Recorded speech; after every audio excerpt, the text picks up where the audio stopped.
ओम शांति। 26 मार्च 2026। बाबा के महावाक्य। मीठे बच्चे, संग दोष से बचकर पढ़ाई पर पूरा पूरा ध्यान दो तो कोई भी तूफान आ नहीं सकते। बाकी माया को दोषी मत बनाओ। प्रश्न: कौन सी एक बात सदा ध्यान पर रखो तो बेड़ा पार हो जाएगा? उत्तर: बाबा, आपका जो हुक्म। ऐसे सदा बाप के हुक्म पर चलते रहो तो तुम्हारा बेड़ा पार हो जाएगा। हुक्म पर चलने वाले माया के वार से बच जाते हैं, बुद्धि का ताला खुल जाता है, अपार खुशी रहती है, कोई भी उल्टा कर्म नहीं होता है। गीत। तुम्हें पाके हमने। ओम शांति। मीठे मीठे सभी सेंटर्स के बच्चों ने गीत सुना। सब जानते हैं कि बेहद के बाप से फिर से 5000 वर्ष पहले मुआफिक हम विश्व की बादशाही ले रहे हैं। कल्प कल्प हम लेते आए हैं। बादशाही लेते हैं, फिर गवाते हैं। बच्चे जानते हैं अभी हमने बेहद के बाप की गोद ली है, वह उनके बच्चे बने हैं। है भी बरोबर। घर बैठे हुए पुरुषार्थ करते हैं। बेहद के बाप से ऊंच पद पाने के लिए पढ़ाई चल रही है। तुम जानते हो ज्ञान सागर पतित पावन सर्व का सद्गति दाता शिव बाबा ही हमारा बाप भी है, टीचर भी है और सतगुरु भी है। उनसे हम वर्षा लेते हैं तो उसमें कितना पुरुषार्थ करना चाहिए ऊंच पद पाने लिए। अज्ञान काल में भी स्कूल में पढ़ते हैं तो नंबरवार मार्क्स से पास होते हैं अपनी पढ़ाई अनुसार। वहां ऐसे तो कोई नहीं कहेंगे कि माया हमको विघ्न डालती है, वह तूफान आते हैं। ठीक रीति पढ़ते नहीं है, वह बुरे संग में जाकर फंस पड़ते हैं। खेलकूद में लग जाते हैं, इसलिए पढ़ते नहीं है, नापास हो जाते हैं। बाकी इसको माया के तूफान नहीं कहेंगे। चलन ठीक नहीं रहती तो टीचर भी सर्टिफिकेट देते हैं कि इनकी बद चलन है, कुसंग में खराब हुआ है। इसमें माया रावण को दोषी बनाने की बात नहीं है। बड़े बड़े अच्छे आदमियों के बच्चे कोई तो अच्छा छड़ जाते हैं, कोई शराब आदि पीने लग जाते हैं, गंदे तरफ चले जाते हैं तो बाप भी कहते हैं कि कपूत हो गया है। उस पढ़ाई में तो बहुत सब्जेक्ट होती है, यह तो एक ही प्रकार की पढ़ाई है। वहां मनुष्य पढ़ाते हैं, यहाँ बच्चे जानते हैं हमको भगवान पढ़ाते हैं। हम अच्छी रीति पढ़े तो विश्व का मालिक बन सकते हैं। बच्चे तो बहुत हैं, फिर कोई पढ़ नहीं सकते संग दोष में आकर के। इसको माया का तूफान क्यों कहे? संग दोष में कोई पढ़ता नहीं है तो इसमें माया व टीचर वह बाप क्या करेंगे? नहीं पढ़ सकते हैं तो चले गए अपने घर। यह तो ड्रामानुसार पहले भट्टी में पड़ना ही था। शरण आकर ली। कोई को पति ने मारा, तंग किया, तो कोई को वैराग्य आ गया। घर में चल नहीं सकी, फिर कोई यहाँ आकर भी चली गई। नहीं पढ़ सकी तो जाकर नौकरी आदि में लगी, बस शादी की। यह तो एक बहाना है। माया के तूफान से पढ़ नहीं सकते।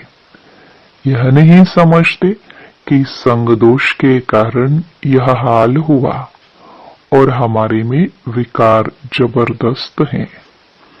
यह क्यों कहते हो कि माया का तूफान लगा तब गिर पड़े? यह तो अपने ऊपर मदार है। बाप, टीचर, सतगुरु की जो शिक्षा मिलती है उस पर चलना चाहिए। नहीं चलते हैं तो कोई खराब संग है, व काम का नशा व देह अभिमान का नशा है। सब सेंटर्स वाले जानते हैं कि हम बेहद के बाप से विश्व की बादशाही लेने के लिए पढ़ रहे हैं। निश्चय नहीं है तो बैठे ही क्यों हैं? और भी बहुत आश्रम है, परंतु वहां तो कुछ प्राप्ति नहीं, एम ऑब्जेक्ट नहीं है। वह सब छोटे छोटे मठ पंथ टाल टालियां हैं। झाड़ वृद्धि को पाना ही है।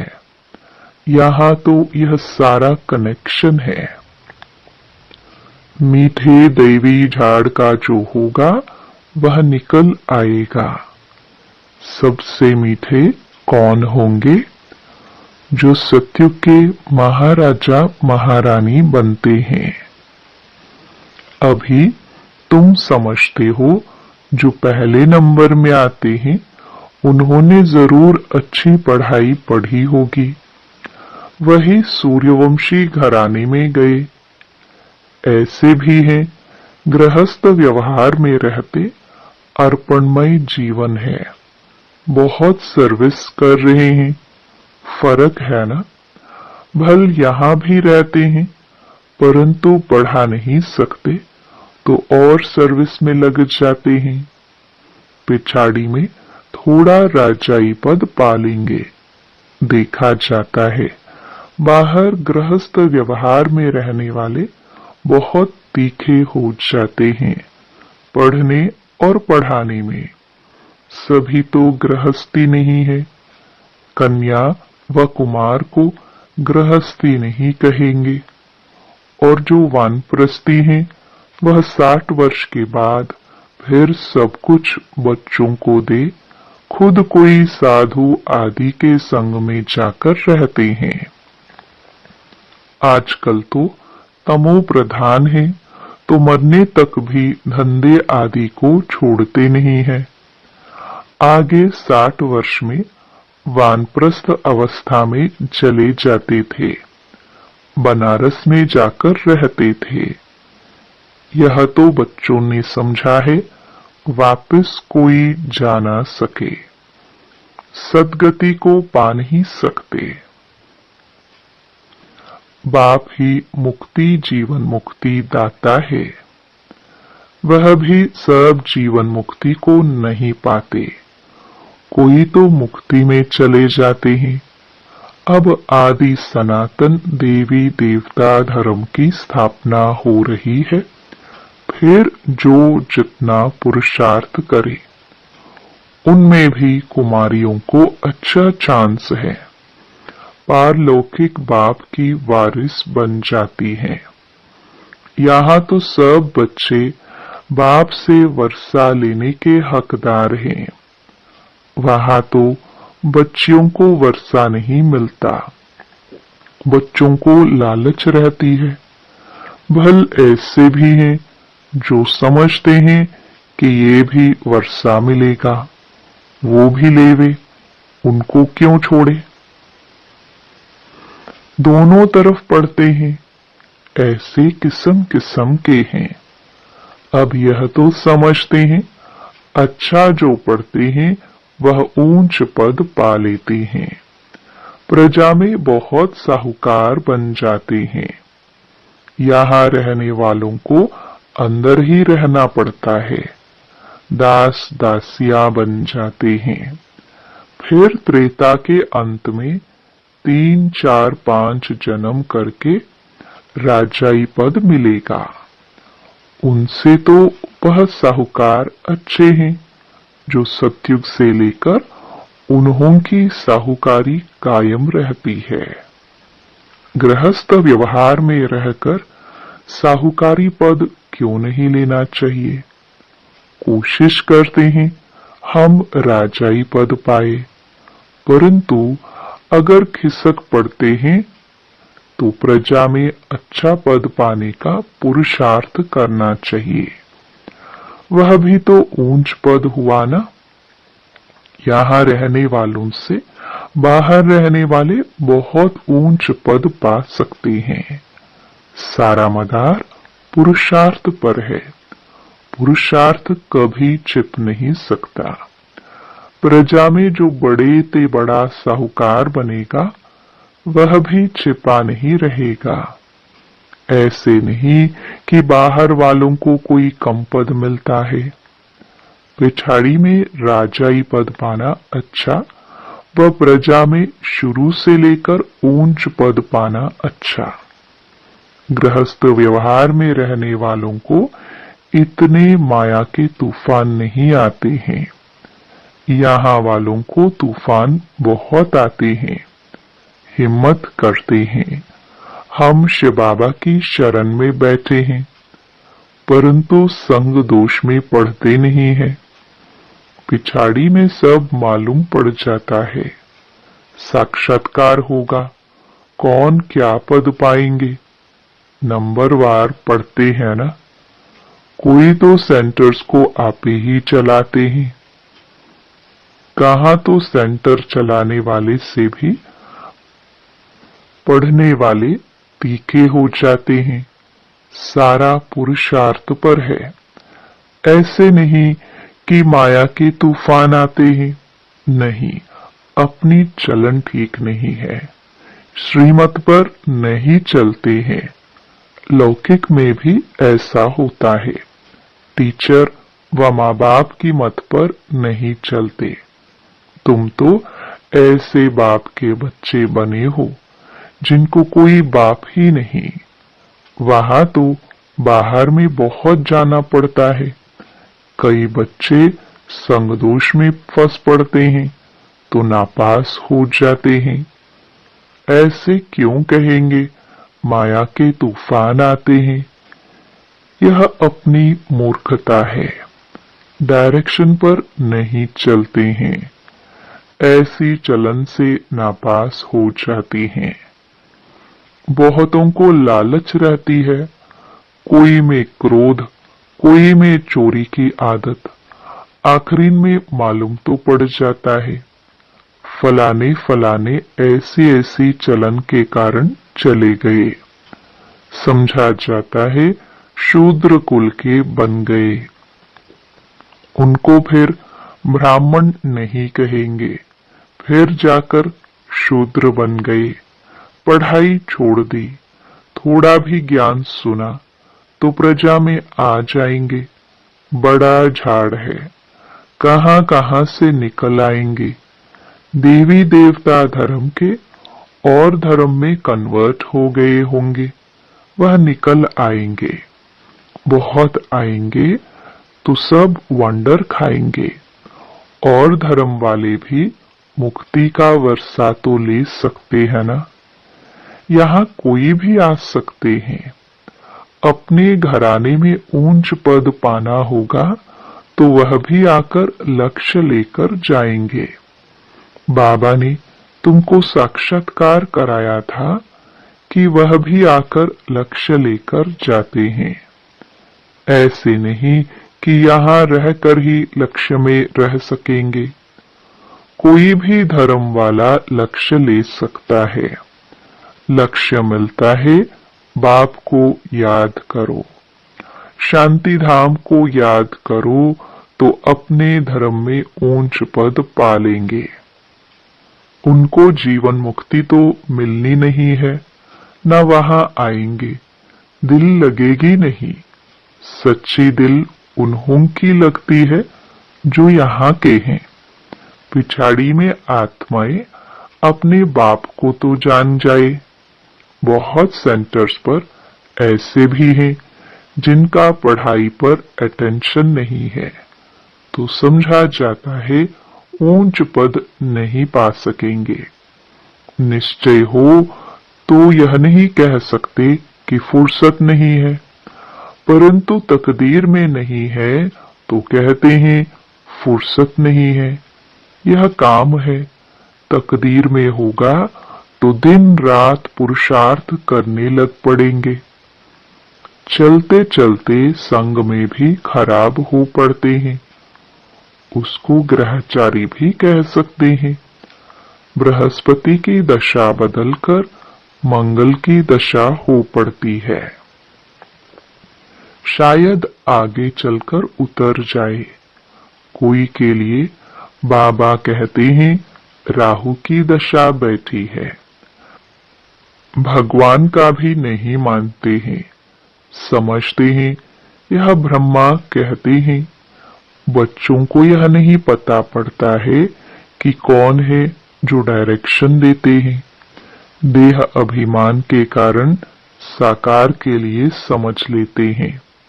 देही अभिमानी हो तो समझे कि शिव बाबा जो भी कहते हैं वह हमें करना है। रेस्पॉन्सिबिलिटी शिव बाबा पर है, शिव बाबा की मत पर तो चलना चाहिए ना। देह अभिमान में आने से शिव बाबा को भूल जाते हैं, फिर शिव बाबा रिस्पॉन्सिबल नहीं रह सकता। उनका ऑर्डर तो सिर पर धारण करना चाहिए, परंतु समझते नहीं कि कौन समझाते हैं। सो भी और तो कोई ऑर्डर नहीं करते, सिर्फ बाप कहते हैं मैं तुमको श्रीमत देता हूं। एक तो मुझे याद करो और जो ज्ञान मैं सुनाता हूं वह धारण करो और करावो, बस यही धंधा करो। अच्छा बाबा जो हुक्म, राजाओं के आगे जो रहते हैं वह ऐसे कहते हैं जो हुक्म। वह राजाए हुक्म करते थे, यह शिव बाबा का हुक्म है। घड़ी घड़ी कहना चाहिए जो हुक्म शिव बाबा, तो तुमको खुशी भी रहेगी। समझेंगे शिव बाबा हुक्म देते हैं, याद रहेगी शिव बाबा की, तो बुद्धि का ताला खुल जाएगा। शिव बाबा कहते हैं यह प्रैक्टिस पड़ जानी चाहिए तो बेड़ा पार हो जाए, परंतु यही डिफिकल्ट है। घड़ी घड़ी भूल जाते हैं। ऐसे क्यों कहना चाहिए कि माया भुलाती है, हम भूल जाते हैं, इसलिए उल्टे काम होते रहते हैं। बहुत बच्चियां हैं, ज्ञान तो बहुत अच्छा देती हैं, परंतु योग नहीं जिससे विकर्म विनाश हो। ऐसे बहुत अच्छे अच्छे बच्चे हैं, योग बिल्कुल नहीं है, चलन से समझा जाता है। योग में नहीं रहते हैं, फिर पाप रह जाते हैं जो भोगने पड़ते हैं। इसमें तूफान की तो बात ही नहीं। समझो यह मेरी भूल है, मैं श्रीमत पर चलता नहीं हूं। यहाँ तुम आए हो राजयोग सीखने, प्रजा योग नहीं सिखाया जाता है। मात पिता तो है ही, उनको फॉलो करो तो तुम भी गद्दी नशीन बनेंगे। इनका तो सर्टेन है ना, यह श्री लक्ष्मी नारायण बनते हैं तो फॉलो फादर मदर। और धर्म वाले मदर फादर को फॉलो नहीं करते हैं, वह तो फादर को ही मानते हैं। यहाँ तो दोनों हैं। गॉड तो है क्रिएटर, मदर का फिर गुप्त राज है। माँ बाप पढ़ाते रहते हैं, समझाते हैं, ऐसे नहीं करो, यह करो। टीचर कोई भी सजा देंगे तो स्कूल के बीच में देंगे ना। ऐसे थोड़े ही बच्चा कहेगा कि मेरी इज्जत लेते हो। बाप 5-6 बच्चों के आगे थप्पड़ मारेगा तो ऐसे बच्चा थोड़ी कहेगा कि 5-6 के आगे क्यों लगाया। नहीं, यहाँ तो बच्चों को शिक्षा दी जाती है, फिर भी नहीं चल सकते हैं तो अच्छा, गृहस्थ व्यवहार में रहते फिर पुरुषार्थ करो। अगर यहाँ बैठे डिससर्विस की तो जो कुछ भी थोड़ा होगा वह भी खत्म हो जाएगा। नहीं पढ़ना है तो छोड़ दो, बस हम चल नहीं सकते। ग्लानि क्यों करनी चाहिए? ढेर बच्चे हैं, कोई पढ़ेंगे, कोई छोड़ देंगे। हर एक को अपनी पढ़ाई में मस्त रहना चाहिए। बाप कहते हैं, एक दो से सेवा मत लो, कोई अहंकार नहीं आना चाहिए। दूसरे से सेवा लेना यह भी देह अहंकार है। बाबा को समझाना तो पड़े ना, नहीं तो जब ट्रिब्यूनल बैठेगी तब कहेंगे हमको पता थोड़ी था कायदे कानून का, इसलिए बाप समझा देते हैं, फिर साक्षात्कार कराए सजा देंगे। बिगर प्रूफ सजा थोड़ी मिल सकती है। अच्छा समझाते तो बहुत हैं, कल्प पहले मुआफिक। हर एक की तकदीर देखी जाती है। कई सर्विस पर अपनी जीवन हीरे जैसी बनाते हैं, कई हैं जो तकदीर को लकीर लगा देते हैं। अच्छा, मीठे मीठे सिखिलदे बच्चों प्रति माता पिता बाप दादा का याद प्यार और गुड मॉर्निंग। रूहानी बाप की रूहानी बच्चों को नमस्ते। धारणा के लिए मुख्य सार। पहला, बाप टीचर सतगुरु द्वारा जो शिक्षाएं मिलती हैं उन पर चलना है। माया को दोष ना देकर अपनी कमियों की जांच कर उन्हें निकालना है। दूसरा, अहंकार का त्याग कर अपनी पढ़ाई में मस्त रहना है। कभी दूसरों से सेवा नहीं लेनी है। संग दोष से बहुत बहुत संभाल करनी है। वरदान, संकल्प के इशारों से सारी कारोबार चलाने वाले सदा लाइट के ताजधारी भव। जो बच्चे सदा लाइट रहते हैं उनका संकल्प व समय कभी व्यर्थ नहीं जाता। वही संकल्प उठता है जो होने वाला है। जैसे बोलने से बात को स्पष्ट करते हैं, वैसे ही संकल्प से सारी कारोबार चलती है। जब ऐसी विधि अपनाओ तब यह साकार वतन सूक्ष्म वतन बने। इसके लिए साइलेंस की शक्ति जमा करो और लाइट के ताजधारी रहो। स्लोगन, इस दुखधाम से किनारा कर लो तो कभी दुख की लहर आ नहीं सकती। ये अव्यक्त इशारे निश्चय के फाउंडेशन को मजबूत कर सदा निर्भय और निश्चिंत रहो।